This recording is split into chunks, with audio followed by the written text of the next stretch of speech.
B-Rad Podcast is brought to you by MoFo, male optimization formula with organs to boost testosterone. Brad's Macadamia Masterpiece, mind-blowing nut butter blend. Chili Pad, temperature-controlled mattress systems. Inside Tracker, blood, DNA, and fitness tracking data all in one. And New Optimal, 3 nootropic supplements designed to improve focus, memory, and drive. And check out the bradkearns.com shop page, my personal selection of favorite products with great discounts for health, fitness, and peak performance. A lot of health exercise experts are contending that increasing all forms of regular everyday movement is more important to your health and longevity than adhering to a devoted fitness regimen. We can stand with a little bit of contention to people who think that they have a badge of honor and a badge of protection against disease and decline because they are chalking up the 30, 40 miles a week, week in, week out. That's a small sliver of what it means to be a complete, fit human. When you're trying to work around injuries, that means doing things that stimulate the area in a manner that does not cause additional pain. Hey listeners, I discovered an awesome new electrolyte and triple enzyme powdered drink that's going to knock your socks off. It's called Bala Enzyme, and it comes in a convenient little pouch of bright orange powder that you pour into water for the ultimate electrolyte and antioxidant drink. It's simple, convenient, and yes, the orange tint comes from a potent serving of turmeric along with a clean and diverse assortment of enzymes and electrolytes and a perfect taste that's not fake or too sweet. Bala was created by husband and wife doctors to help their patients recover from inflammation, improve hydration, speed up recovery, even relieve joint pain, improve digestion, and boost immunity. I love their incredible devotion to product quality. There's a lot of research behind it, and I just sprinkle this packet into ice water, and it's so easy to stay hydrated because you absolutely enjoy the taste of the drink. Get their convenient little packets. They even designed it with the tear half torn, so it's easy to open into the water. I love what they think of. And it comes in 3 exciting flavors: pineapple, lime, and berry. It's so potent, it might stain your fingers if you get it on your fingers. And yes, that's a good thing for a serving of turmeric that's that potent. It's also sugar-free, zero carb, and promoting of the 3 R's: rehydrate, relieve, and revive. Please visit balaenzyme.com, BALAENZYME. And of course, there's a special deal for B-Rad Podcast listeners, 30% off your first order. Just use the code BRAD30 at balaenzyme.com. Welcome, listeners. Let's continue to talk about emerging trends, revisions, hot topics in health, fitness, and ancestral living. On part 1, I covered a few important categories. Hope you listened to that show or will go back and listen to it. But let's just recap really quickly. I talked about some evolving thought and strategy on the topic of diet. It seems like we are finally heading away from the obsessions, the hair-splitting scrutiny, the intense debate, and the shouting down of anyone who wasn't exactly on point with whatever the latest, greatest trend was. And instead, we're looking at that big picture of eliminating processed food from the diet. I loved my interview with Dr. Robert Lustig, perhaps the world's leading anti-sugar crusader, and his new book called Metabolism, where he contended that if you just get rid of processed foods, you're going to be doing so well. You're going to go great strides toward a lifelong health, and it's going to be impossible to add excess body fat if you eat a diet consisting of wholesome foods. The next trend or topic we discussed in part 1 of the show was the topic of losing excess body fat, and how we're kind of coming full circle to the realization that it sort of is all about how many calories you consume, and the tricks and tips and ways that we try to get around the laws of nature and biology are now getting exposed as really off the mark. And so if you find a way to enjoy a nutritious diet and eat fewer calories than was necessary to add excess body fat, you're going to be doing pretty well. We also talked about the concerns of going into the extreme with practices such as fasting, carbohydrate restriction, and protein restriction. Especially in the healthy, active, fit population, you can do so many cool health practices that they add up to too many stress factors in your life and be counterproductive to the intended benefit of, for example, doing an extended fast. And I use myself as the example where I reference many times in recent years when I was experimenting with keto and fasting and trying to go out there and perform some really impressive high intensity workouts, sprinting and high jumping, being in the advanced age groups. And if you're counting at home, we're talking about the difficult, challenging workouts, being in the older age groups, that's the second stress factor, fasting and restricting carbohydrates, that's 1, 2, 3, 4, and that might be too much to pile on, whereby if I was wanting to be more optimized, I would, first of all, scale back the extreme degree of difficulty at my workout so that they would be a little more under the radar and allow me to progress. And we're going to talk about that in this version of the show. So I would be backing off a little bit on the difficulty of the workouts, respectful of my age and respectful of the best way to improve as an athlete. And then also, instead of pairing an intense workout with a prolonged fasting period or carb restriction, I could go home and prepare a super nutrition smoothie with everything I need to recover and not worry about the timing and banking more fasted hours when I've just depleted a lot of energy at the workout. So that was number 3. Diet obsessions, number 1. Fat loss topic, number 2. Backing off from the extreme practices, number 3, and then the topic of digital minimalism, regaining our ability to focus on peak cognitive tasks, making sure that we carve out downtime every day and time for self-reflection. These are all lost arts in this hectic, high-stress modern life. And that brings us to part 2, and a great favorite topic that I have to discuss, and that is a kinder, gentler approach to high intensity training, as well as aerobic or endurance training. And I've talked about this on so many shows. I had a great interview with Dr. Craig Marker where he detailed his wonderful concept of high intensity repeat training and the way that it contrasts with the popular terminology of high intensity interval training and those HIIT workouts, HIIT, that can easily become overly stressful, exhausting, and depleting and counterproductive, especially to your fat reduction goals. So this overall kinder, gentler approach to high intensity training suggests that we leave a little bit in the tank when we push our bodies. And we talk about pushing hard and going to complete muscular failure, but I'm talking about more of a bigger picture where you don't get into exercises or protocols that are above your current ability level. And so if you're a novice or an unfit person and you hear a podcast from Brad Kearns about how sprinting is so great, well, guess what? One expert contends that learning how to march correctly is the first stage of building competency as a sprinter, because the act of marching, where you're forming those 90-degree angles and shoving the arm forward at the same time that you're driving the opposite leg high, is the exact form that you execute when you're sprinting down the track in the Olympics. So if you just were to march down the street as your phase 1 of becoming one day a competent sprinter, that would be a great workout for many people. Same with ascending stairs at a higher rate of speed than normal and going up 3 or 4 or 5 flights and making those your efforts rather than going out. And I see these poor people at the gym where their faces are turning red and they appear to be exhausted and they're just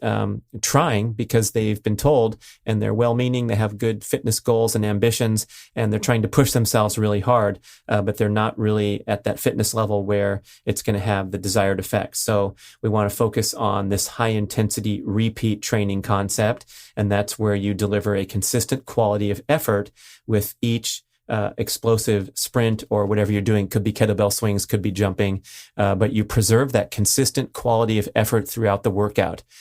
To the extent that if you notice your technique degrading even slightly, or your performance degrading even slightly, it's time to pack it in and call it a workout. So I often reference my favorite template sprint workout for most everybody, which would be 4 to 8 times 80 meters on flat ground. Those should take between 10 and 20 seconds for most people. And if you get somewhere in that sequence where you're doing number 4, number 5, number 6, and then on number 6, you feel some low back tightness, you feel your hamstrings give a little bit, your stride shortens, and you're a little more winded than you were on the first 5, that marks the end of your workout. So you do not want to have this mentality that's so prevalent and been programmed into so many people's brains that the workouts should be a sufferfest. And we take inspiration from the elite athletes of the world and go look at some amazing YouTube videos of guys winning the Olympic gold medal, or gals. They cross the finish line, they raise their arms, and they're catching their breath for about 8 seconds. And then they jump up and start high-fiving and grabbing the flag and taking a victory lap. And I'm myself astonished, because when I'm out there pushing myself and doing a 400-meter time trial, it takes me a couple minutes with my hands on my knees, sometimes moaning and groaning and making really loud breathing noises to recalibrate and see straight and continue to jog down the track to complete my workout or whatever. And so the top athletes, even at their very highest level of peak performance, are so well conditioned that they can recover, in a sense, in seconds from the most extreme efforts that required to win the Olympic gold. So if you are someone who has been pushing yourself in the gym, going to that CrossFit workout, going to that boot camp class, and coming home and collapsing on the couch for an hour before you can get up and do anything, or feeling later that evening, 8 hours, 10 hours later, that you can't lift a finger to reach the remote control, you, my friend, have overdone it. And that is not what the fitness experience should be all about. In this category, probably first and foremost, is the emerging concept of micro workouts. And it's so awesome to see this become a popular fitness trend, especially since I believe I'm one of the people who's promoting it more than anyone. So I'm going to take credit to say, hey, micro workouts are super awesome. They're emerging as a fitness centerpiece. They're making the experience of fitness more accessible to everyone, to many more people that are kind of on the sidelines, intimidated about joining the gym, heading over there amidst all the fit people and jumping into these extreme, challenging hour-long workouts. Instead, you too can purchase a kettlebell or purchase a pair of stretch cords or install a pull-up bar in your door frame and do all kinds of fun stuff where the effort might only take 20 seconds or 30 seconds or a minute, and it can be a fantastic fitness stimulus, especially when these micro workouts are accumulated over time. Another simple example is dropping for a set of 20 deep squats where you're at your stand-up desk and you want to take a quick break from your peak cognitive tasks. If there are stairs in your world and your environment, hustle up a flight of stairs or 2 or 3 and then return to your work desk renewed and refreshed, but not fatigued due to the tendency to overdo it in a traditional workout. And so many people are talking about this. I gave Craig Marker plug. Dr. Phil Maffetone, past guest on the podcast, has this concept called slow weights, where he describes, leaving a kettlebell or a hex bar around the house and heading over to do one set with really slow pace. And maybe he's doing 6 reps, putting it down and going about his day. On a recent Q&A breather show, we had a great comment come in from a listener saying, hey, be sure to mention how important it is to be properly adapted to be able to perform a micro workout from scratch. So if you've been sitting on your butt for 4 hours, no stand-up desk, sorry, just a comfortable chair and typing away, and you're not that fit to begin with, and then Brad Kern said you can hang on the pull-up bar and bang out a set of pull-ups during the middle of your busy day, that could be too extreme, and you might need to be recalibrating your idea of what a micro workout is if you're not capable incapable of going from 0 to 60 like a lion, like the famous quote from Dr. Art Devaney, who said, a lion doesn't need to stretch before chasing after its prey. Well, good for the lion, but for humans who've been stuck in these sedentary patterns for years and decades, the example of rushing up a flight of stairs, which is my rule throughout the day. Anytime I have to ascend a staircase, I sprint it. Hey, good for me. But guess what? If you're not that highly competent, you're going to ascend a flight of stairs, perhaps at normal speed, descend, go up a little bit faster, and then maybe do 3 or 4 ascensions where the fourth one could be characterized as a sprint and the other ones were sort of a warm-up sequence. Same with the example of the pull-up bar. Let's say you're pretty fit, you installed the pull-up bar, maybe your first act is to go and hang on it for 15, 20 seconds and do a couple sets of those, and then try to progress to perform a few reps as your micro workout. Oh, I also talk about how my hexagonal deadlift bar is situated in the side yard on the way to the garbage barrel. So when it's time to throw the garbage out from the kitchen out to the garbage barrel, guess what I have to pass by? That's right, the hex bar loaded with, 185 pounds, which to any listener who's a gym goer, that's a very modest amount of weight that I can easily step aside, put the garbage in the barrel, and then go do a set or two. Now, if you're not competent with lifting heavy weights, maybe you're going to have a hex bar that's loaded with 65 pounds or a barbell that's empty, and you're just going to grab and perform a few reps, and over time work up to be able to walk by a bar loaded with weight and be able to do a set. So whatever a micro workout looks like for you, go with it and make it a fitness centerpiece. So just to review my entire show on micro workouts, all the benefits. The first one is that it breaks up these prolonged periods of stillness, which are so unhealthy, and makes a great contribution to that all-important daily movement objective. So a lot of health exercise experts are contending that increasing all forms of regular everyday movement is more important to your health and longevity than adhering to a devoted fitness regimen. This is known as the active couch potato syndrome, where fit subjects were studied, people who adhered to a very impressive fitness program. Let's say they ran 30 miles a week if they were endurance runners, or they were known to go to the gym several days a week and put in an hour workout, but had otherwise extremely sedentary patterns, were subject to the same disease risk factors as sedentary folks. And if you think about it, it makes sense, even though it's a shocking headline. You can look at a famous Time magazine cover from years ago called The Myth of Exercise. But when we're talking about a week with 168 hours, that's how many hours are in a week, and you have someone who works out for 4 or 5 hours, that's such a tiny sliver of the overall experience that you can compare that to someone who's busy and active throughout the day, maybe with an active job, maybe someone who likes to garden or lives in a different setting than the typical Westerner, urban or suburban setting where the car is the centerpiece. So maybe they're walking to and from wherever they need to go, and you add that all up, and it contributes to many, many plus points in the health category versus banging out a workout in the morning and then riding the subway, sitting in an office and sitting on the couch for your evening entertainment. So micro workouts break up prolonged periods of stillness, contribute to that all-important daily movement objective. The second benefit of micro workouts is they have an excellent fitness stimulation, especially when you add them up, but they come without the risk of fatigue and burnout from prolonged, overly stressful workouts, which are so easy to fall into that pattern, especially when you buy into the mainstream fitness programming, like joining a CrossFit box or showing up to the gym for those hour-long boot camp or step or spin workouts that can easily be too stressful for many of the subjects.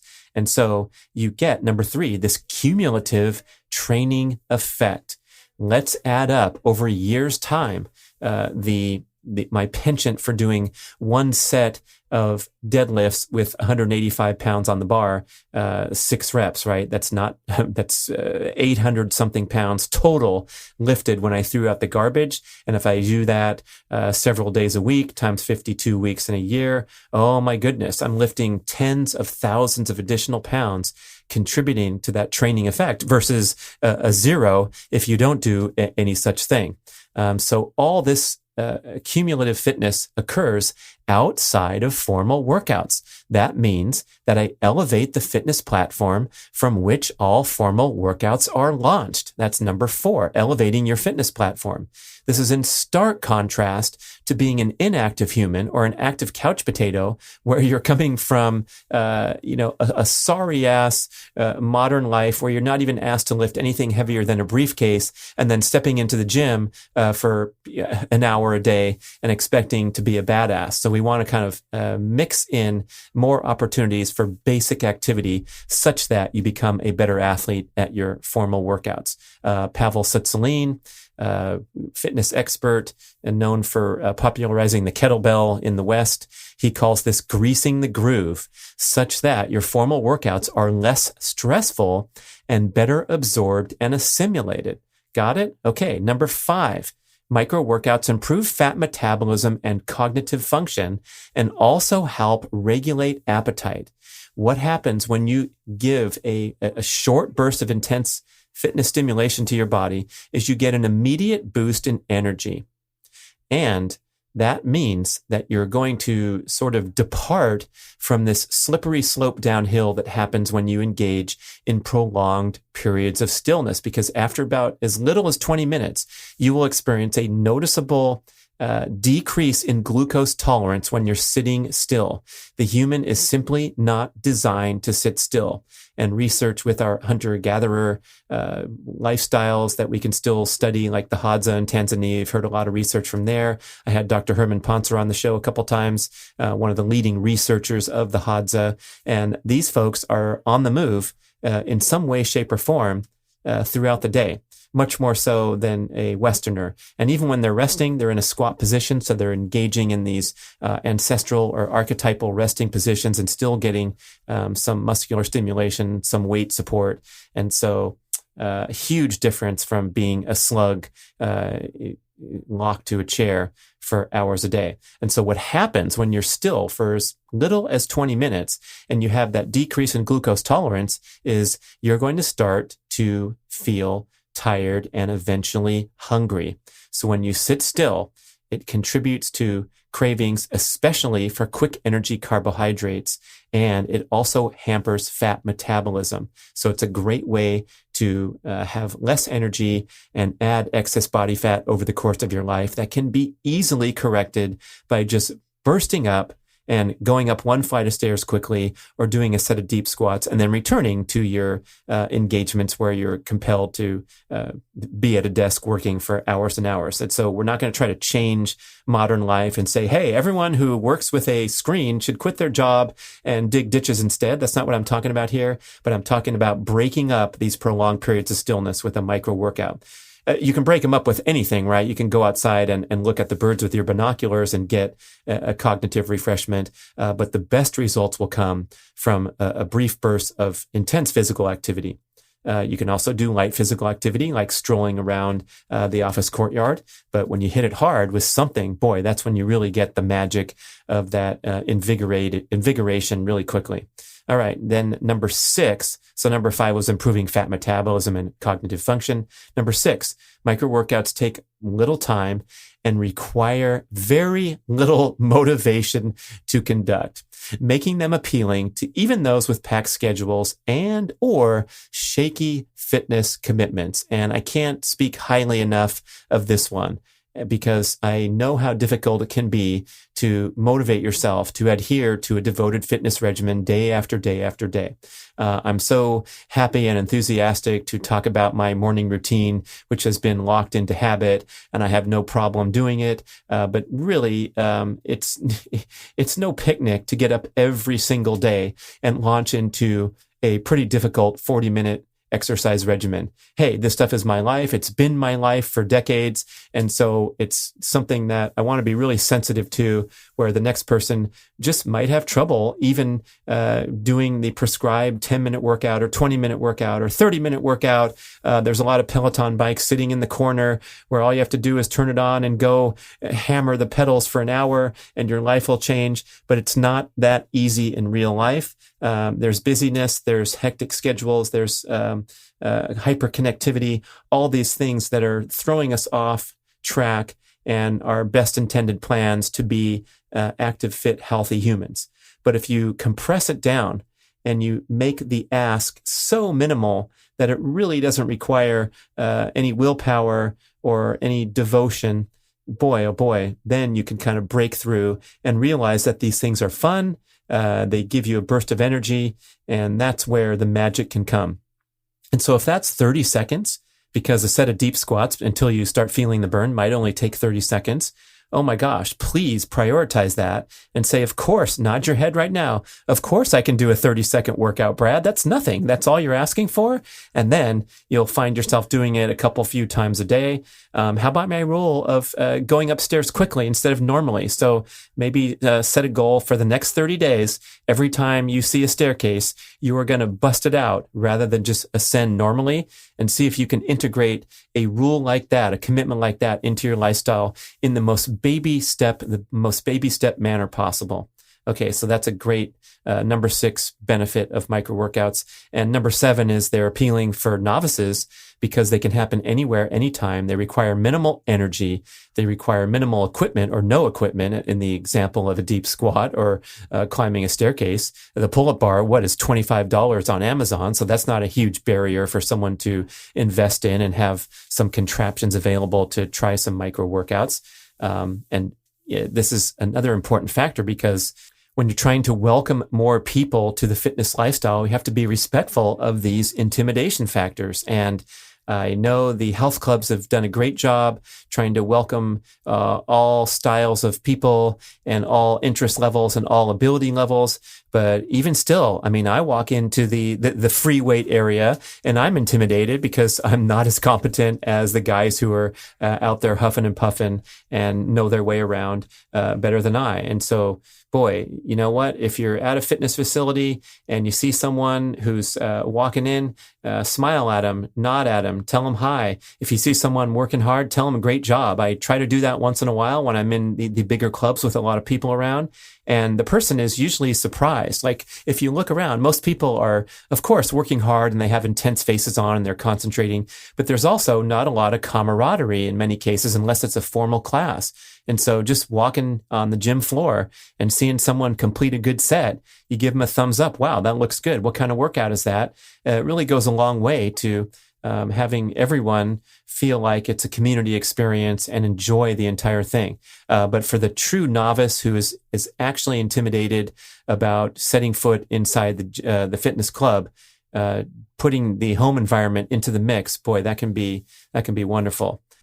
It's a masterpiece. It's a masterpiece. Hey, this is going to be one of my favorite commercials because I get to introduce you to the delicious, nutritious, life-changing Brad's Macadamia Masterpiece. This is a mind-blowing nut butter blend that will soon ascend to your number 1 go-to snack, treat, or accoutrement for anything from dark chocolate, a cucumber celery smear, or mixed in with yogurt, oatmeal cheesecake, or with a spoon right into your mouth, heading south. Let me tell you what I created in my kitchen through whirlwind experimentation and extreme sampling to my VIP product testing crew across the nation, so far with 100% approval.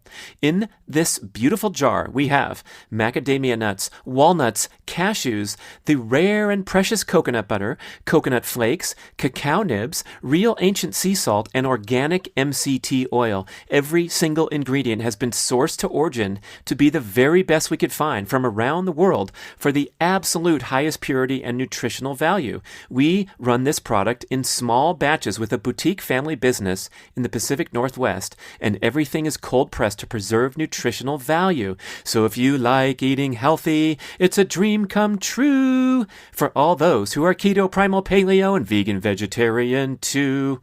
I come in peace, my global healthy living friends. Masterpiece, that is. Try some now and it will change your life. I promise. If you don't like it, send it back to me. I'll eat it. You can order Brad's Macadamia Masterpiece on Amazon. Simple, simple. Or if you're bold, daring, and adventurous, buy 3 and get a bottle free at bradventures.com. Buy 6 and we'll send you 8. Christmas shopping early instead of late at bradventures.com. Check it out. Brad's Macadamia Masterpiece. Okay, so we're still on category number 1 of a kinder, gentler approach to high-intensity training. And micro-workouts coming to the forefront as a great way to do that. And then when we talk about our formal high-intensity workouts, we want to design those correctly so that they are kinder and gentler too. And I mentioned HIIT versus HURT at the outset of the discussion here, and the difference between an exhausting, depleting workout and a workout where you're delivering a consistent quality of effort throughout every explosive rep.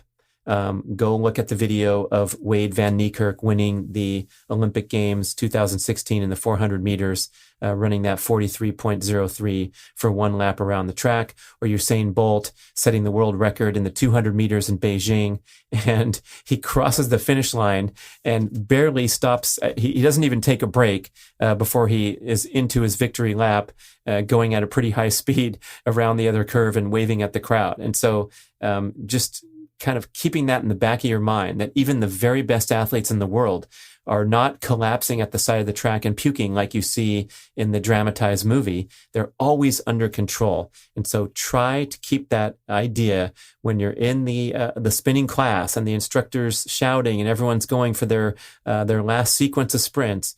Just keep a little bit in the tank so that you're not splayed out, collapsing onto the bicycle or onto the step or whatever workout you're doing, because that will help you live to see another day.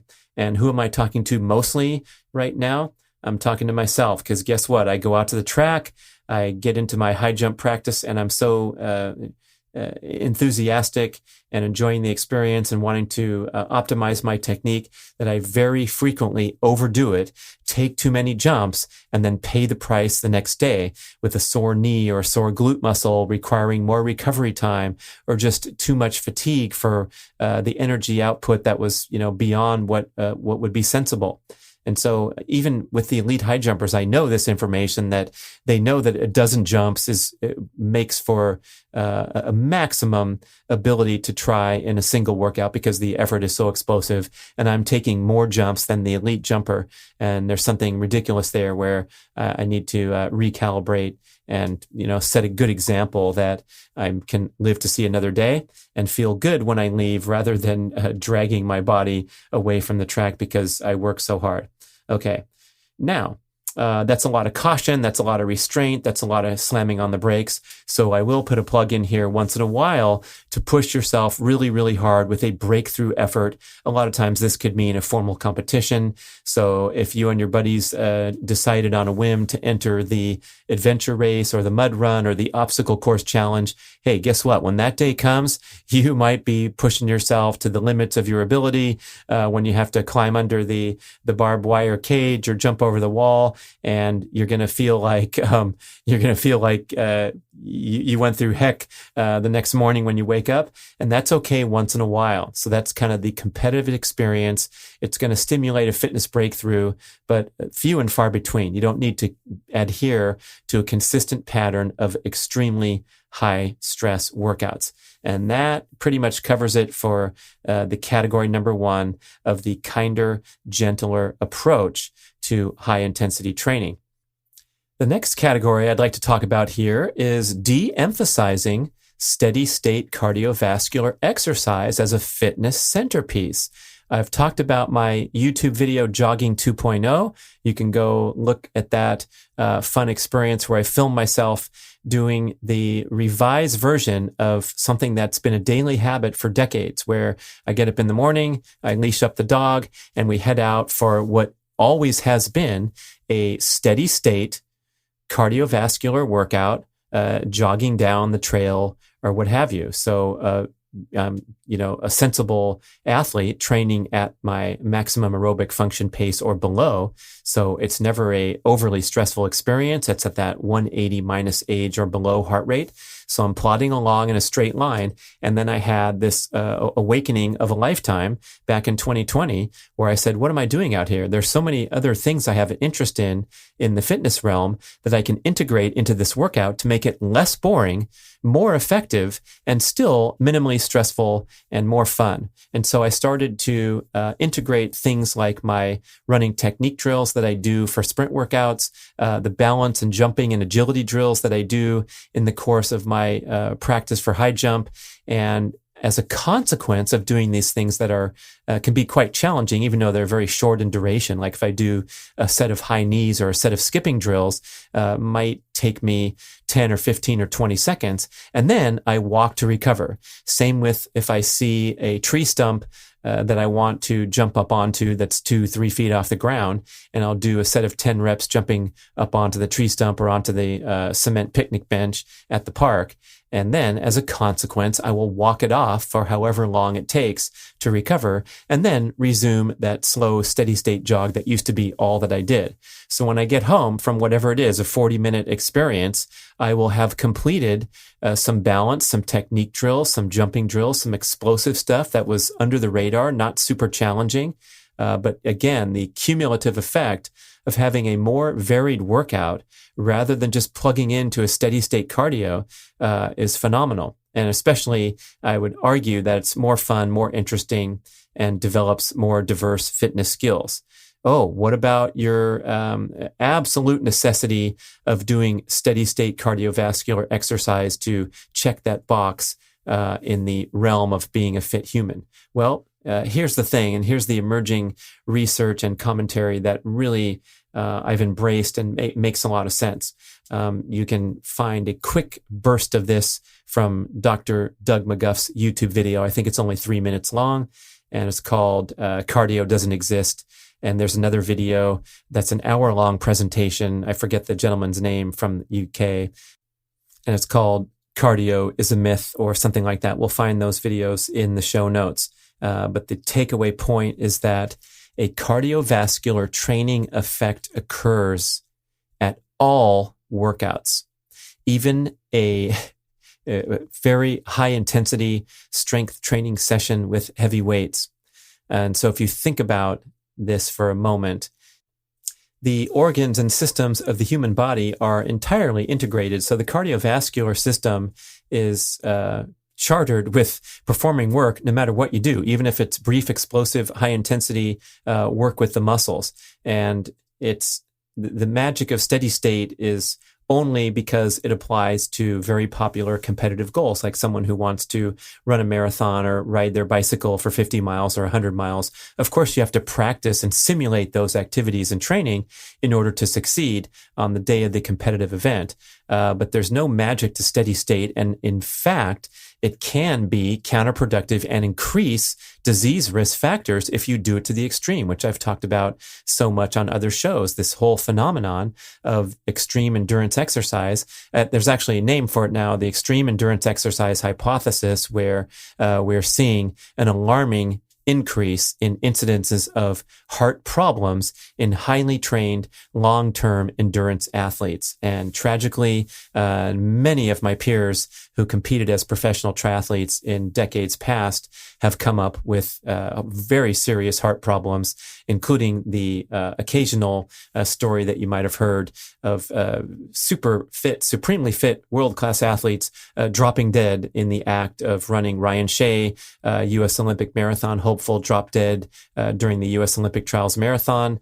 My friend Steve Larson, one of the old-time triathletes, one of the greatest and most versatile endurance athletes in the history of the United States, dropped dead at the age of 39 while doing a track workout in Bend, Oregon. And this condition of atrial fibrillation caused by the repeat overstressing, inflaming, and scarring of the heart muscle from this extreme devotion to steady state cardiovascular exercise. So it's not just these elite athletes that are coming down, but a lot of recreational athletes who have pushed themselves pretty hard and enjoy competing in these challenging events like the Ironman or the ultra trail runs, the marathon runs. All that stuff's great, but it can be easily become too stressful. So if you think about a more varied workout where you're in the gym and you're taking rest periods and then you're stepping up to the bar and you're doing a set that only lasts for a minute, well, your heart rate is going to be a little more varied. It might spike up to over and above the aerobic limit when you're in the middle of the set, or if I'm doing a sprint workout, there's a lot of downtime, there's a lot of walking, recovery, and then there's brief bursts of extreme action where I'm sprinting for 10 seconds. And then I get on my bike and ride home. And so let's say I've been gone an hour. I was sitting or not moving for 12 minutes. I was moving very slowly for another 12 minutes. I was sprinting or doing things that were very strenuous for a cumulative total of 6 or 8 or 10 minutes. And you're adding up this big pie chart. Guess what? That all adds up to a fantastic cardiovascular training effect. So now we put the spotlight on, well, what is the point of doing these steady state cardiovascular workouts? And I'm going to say there's a lot of points. And one of them is that people have tremendous enjoyment and the meditative effect of going out there and doing a steady state jog and letting your problems and your hectic, hyper-connected modern life go on hold for a moment as you jog in nature. That's a fantastic reason to do it. It's also the appropriate way to condition your body for a competitive experience of a similar manner, as I said. But outside of that, and I'm talking to a lot of people who I see in the gym who are going in there and climbing the Stairmaster for 45 minutes watching TV, thinking that's checking an extremely important box in the objective of becoming a fit person.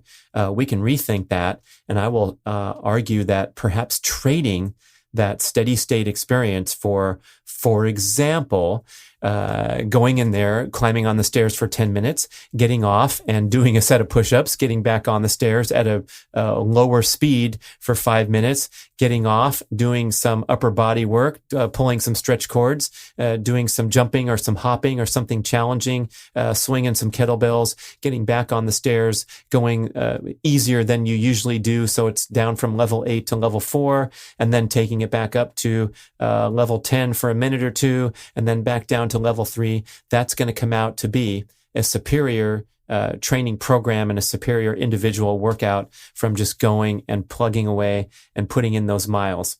And so this is where we could stand with a little bit of contention to people who think that they have a badge of honor and a badge of protection against disease and decline because they are chalking up the 30, 40 miles a week, week in, week out. That's a small sliver of what it means to be a complete fit human. And I was definitely in that category in the years after I retired from competing on the professional triathlon circuit. So what I did was I went on with my life. I had to get a job. I started raising a family, didn't have all day to train anymore. So I kind of marked my fitness capability by being able to hang on to be able to run for an hour at a decent pace or ride my bike 2.5 hours on the weekend. And so, of course, I was still fit if I could do that. But if I look closely, I was pretty pathetic because my fitness capabilities were so narrow. They were even narrow when I was a pro athlete and racing in the sport of swimming, biking, and running. I was really good at that, and I could go really fast to swim a mile, bike 25, and run 6. But those are all 3 straightforward activities where I'm moving in a straight line, and my heart's beating really strongly, and my muscles are pumping. But that doesn't mean I'm any good at lifting the sandbags when there's a rainstorm, or even doing more than one set of pull-ups without getting tired or sore the next day.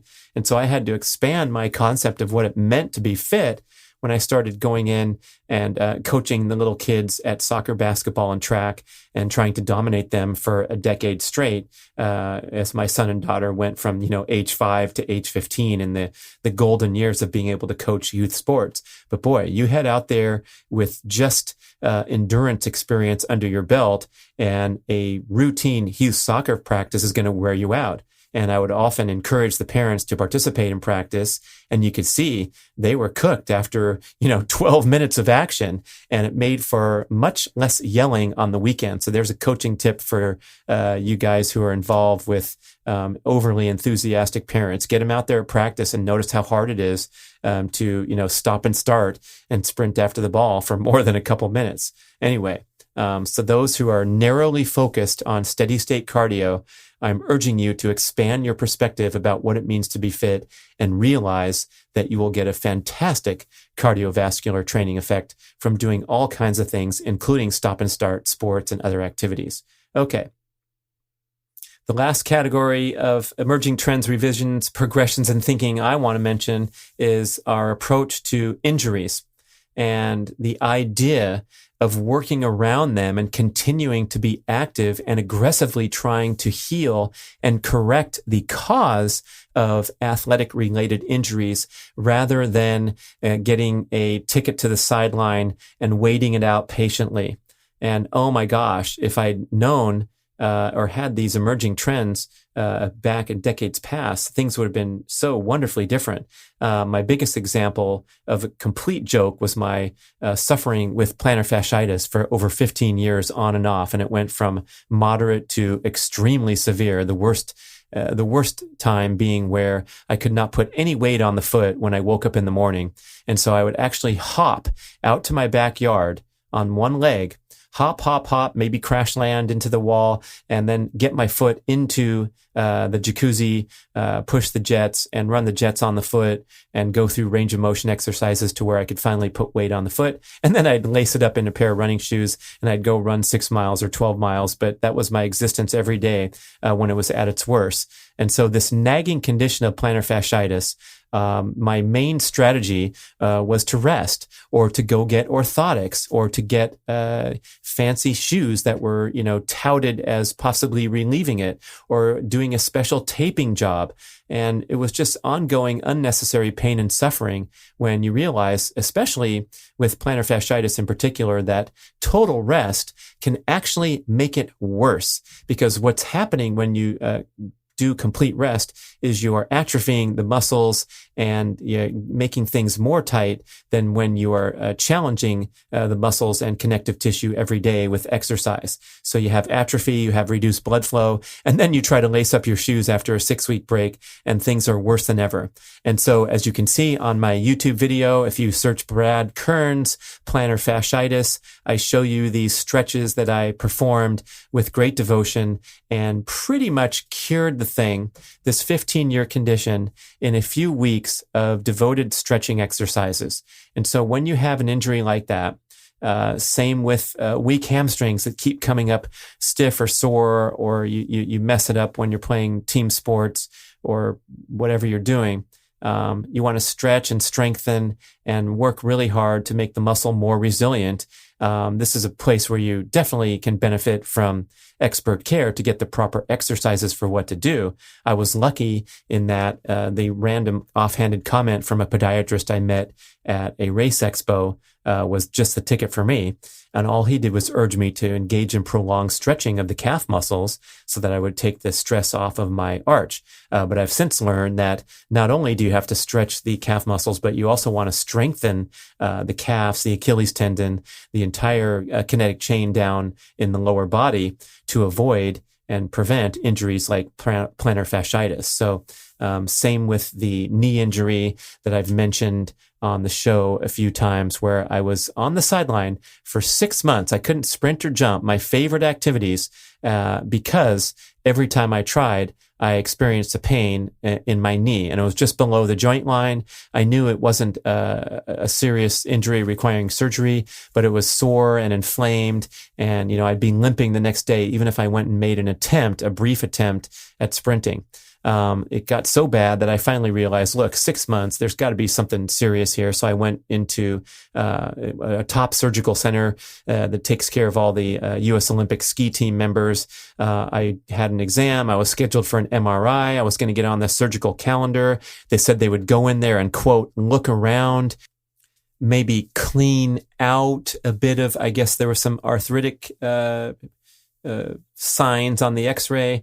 Okay, whatever. I'm just following along. And then I went to see my old friend, Dr. Raj Shori, Woodland Hills Physical Therapy. He examined me for about 5 minutes and he said, "There's nothing wrong with your knee, man."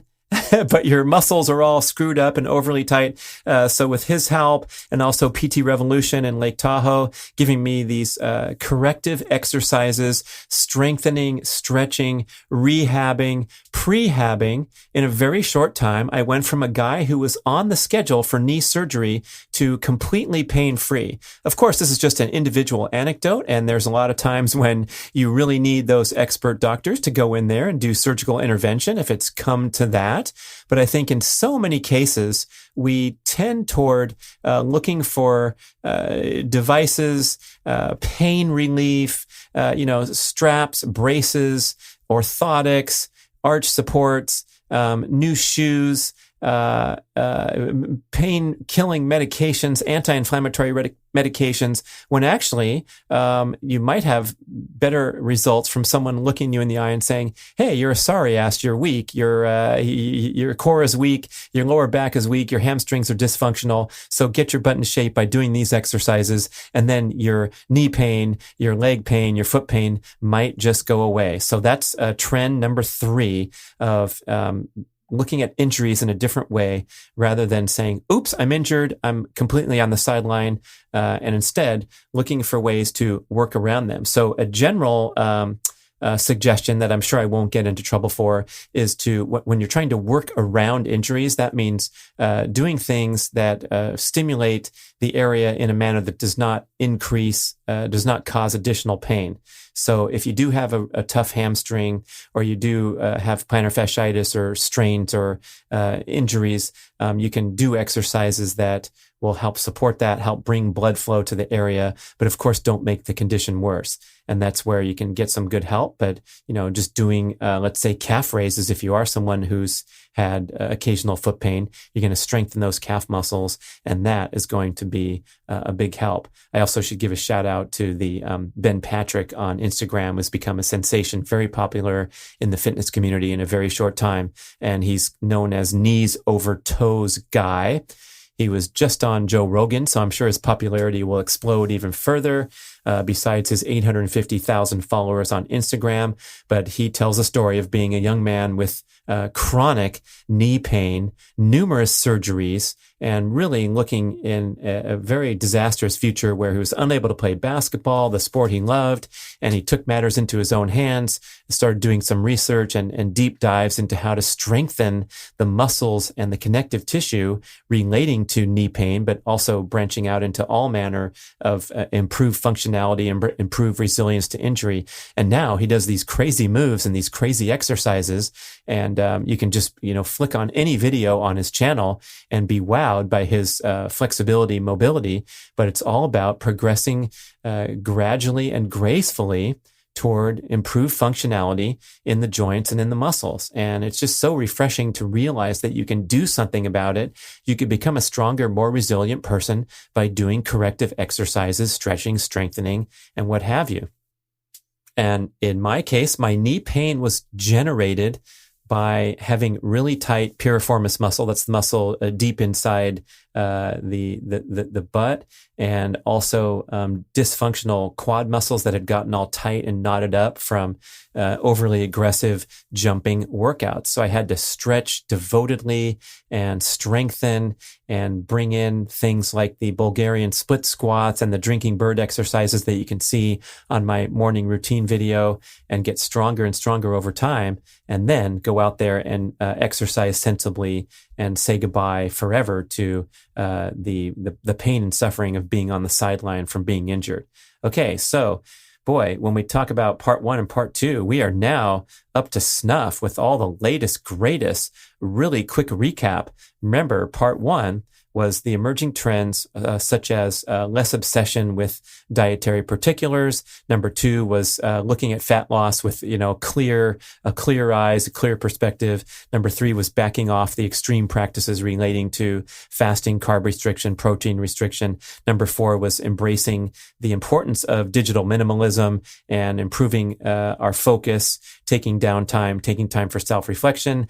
And then on this program, the first category we talked about was a kinder, gentler approach to high-intensity training, highlighted by a lot of commentary about micro-workouts and also talking about taking our formal high-intensity workouts down a notch, honoring that concept of high-intensity repeat training as opposed to the exhaustive, depleting high-intensity interval training. Then we talked about de-emphasizing the importance of steady-state cardiovascular workouts, instead understanding, embracing the concept that a cardiovascular training effect can occur with any kind of workout that you do. And then number 3 category was looking at injuries in a different way and being really enthusiastic and devoted to things like prehab, rehab, working around injuries rather than just sitting and waiting for them to magically go away and then returning to your same behavior patterns that caused the injury in the first place. And oh boy, thank you so much. That was fun. And I'm sure more trends and rethinking and recalibrations will emerge in the future. I'd love for you to share your experience with especially some of the topics that we discussed in this 2-part show. So send an email over to podcast@bradventures.com. And thanks for spreading the word about the show, leaving a review. We appreciate you so much. Have a great day. I want to tell you about Inside Tracker, an awesome new ultra-personalized nutrition and lifestyle program that combines data from your comprehensive blood panels, genetic test results, and lifestyle and fitness data from a Fitbit, for example, and organizes everything into one super cool online portal of your personal health.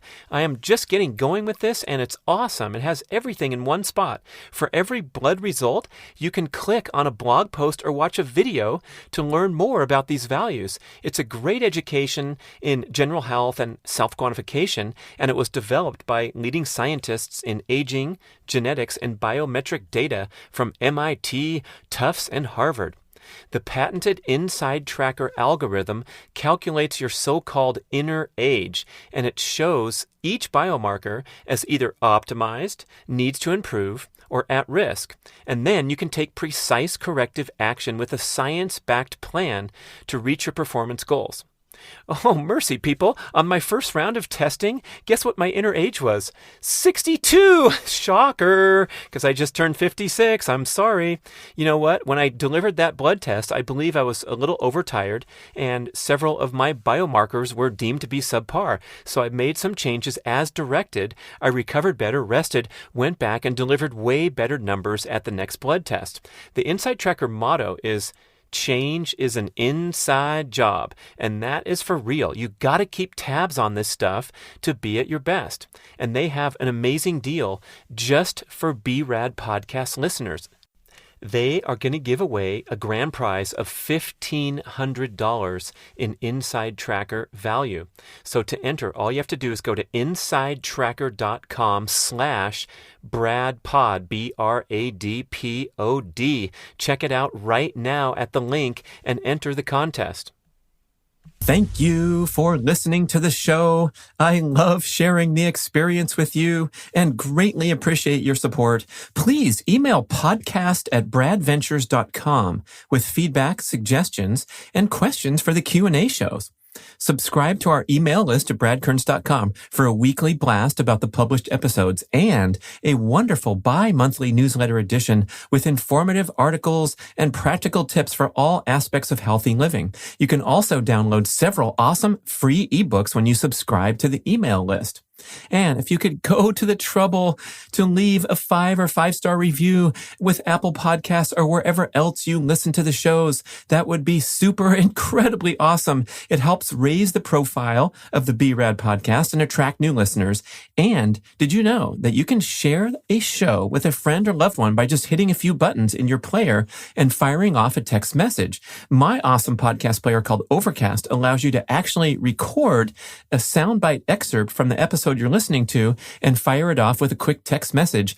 Thank you so much for spreading the word. And remember, be rad.